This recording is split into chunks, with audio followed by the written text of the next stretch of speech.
Today, I'm going to take you through the very quick and easy process of repairing one of our drop stitch inflatable products. While our material is insanely durable, it isn't inflatable, and it can be pierced by very sharp objects. However, unlike other inflatables like a balloon, our drop stitch construction is simple to repair and will ensure longevity in the life of your flated air topper, air carrier, air deck, or air chalet. By taking a few minutes and watching this video, you will be able to utilize the included repair kit to make any puncture repairs that you may receive while you're out on your adventure. So let's get started. The necessary items you will need to perform the repair are included in the orange plastic repair kit you received with your order.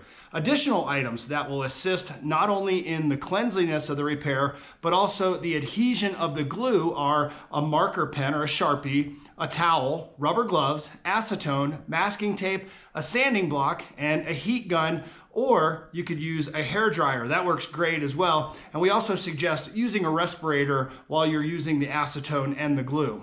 Have all of your materials situated where you will have easy access to them throughout the repair. In order to perform the repair, you're also going to need to completely deflate your flated product. The first step is locating the problem area and marking it. After that, use one of the repair kit's included pre-cut pieces of repair material to cover the damaged area. Take your marker pen and trace around the repair material. Be sure that the damaged area is in the center of the repair material. Once you have traced around the repair material, lift it up from its place and put it on the side.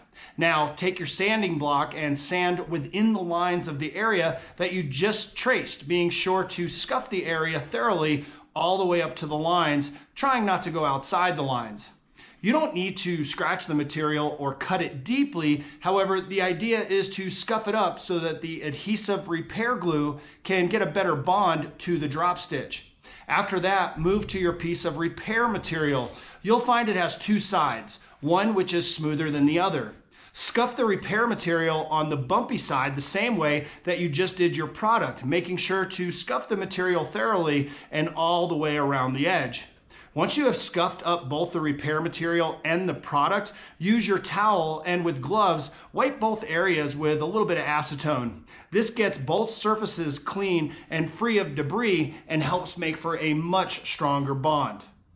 Next, use masking tape to tape off an outline of the area that you traced on the soon-to-be repaired area.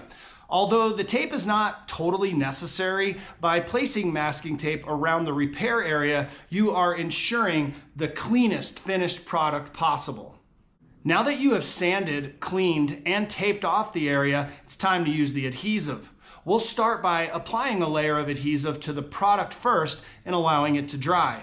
From there, move to the repair material piece and apply a similar layer of adhesive and allow that to dry. Then, go back to the product and apply another layer of adhesive on top of that first layer that you already put on. Now move back to the repair piece for its second layer. Each coat of adhesive that you put on will only take a couple of minutes and is very easy to apply. Now it's time to use your heat gun or hair dryer to gently reheat the adhesive and to activate it. Be sure that you don't hold the heat gun too close for too long and burn a hole in your product.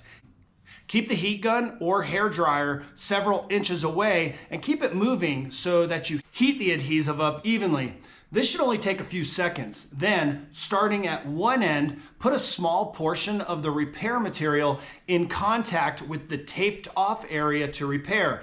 After that, you can set the heat gun down in a safe area and using small increments, use a device to push air bubbles out as you work in one direction to adhere the repair piece to the product. In this demonstration, I'm using the handle of the included valve wrench, which you'll find in your repair kit. Now, taking your time, slowly alternate between gently heating small sections of the material and product and work the material down until you have the entire piece adhered to the product.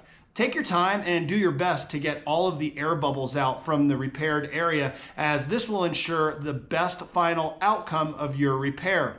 If your patch goes slightly outside of the area that you traced, no worries. Just remove the tape as you go so that it doesn't end up underneath your repair. Once you've completely pushed out all of the air bubbles and worked the repair piece down, you can remove the tape. Allow the repair to sit at room temperature climate for a few hours to properly dry. Ideally, the repair should be left for 24 hours. Once the adhesive is dried completely, use a bit of acetone on a towel to clean up the area. And that's it. The repair is done and your products can be reinflated and will be back to their normal, airtight, rigid self. Repairs really are just that simple, and while we hope that you never have to repair one of our products, it's good to know this process in the event that it does happen and that you'll know what to do to repair it very quickly.